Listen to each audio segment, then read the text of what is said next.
A Spiazzo di Vagliona erano quasi 2000 le persone arrivate da tutto il nord-est, anche con i pullman, per salutare per l'ultima volta il quindicenne Filippo Cortivo, morto a seguito delle ferite riportate in un incidente stradale ad Orgiano, centrato in pieno sul suo scooter da un'auto che procedeva a forte velocità.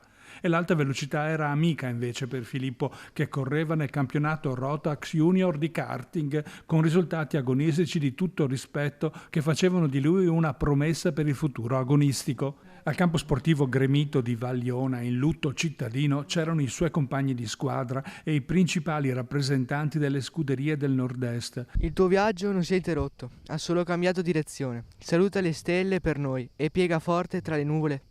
Ciao Pippo. La mia chiesa era la pista di go-kart, il profumo dell'asfalto, ma Gesù era lì, con me.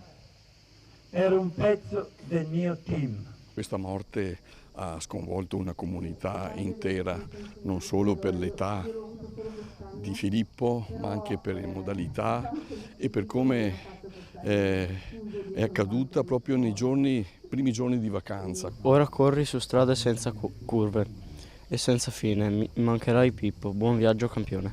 I suoi compagni dell'istituto Masotto, il suo kart, la sua moto, il suo cane, la sua famiglia, la mamma Elina e il papà Flavio, che hanno voluto celebrare questo evento come fosse una festa al paddock di gara, con tanto distappo dello spumante al termine della gara. Particolarmente toccanti le parole della sorella Chiara pronunciate durante il lancio di palloncini bianco-rossi tra la commozione generale. Ed io sono felice, sarò per sempre felice, perché so che ti porterò per sempre, per il resto della mia vita, dentro di me. Perché tu sei sangue del mio sangue e ora io vivo anche per te, come mamma e papà. Il mio amore per te è immenso. Ciao Filippo, ciao fratello mio, ti voglio tanto bene. Ringrazio tutti a nome di Filippo perché se lo merita, è una sua festa, è giusto farla così. Grazie a tutti.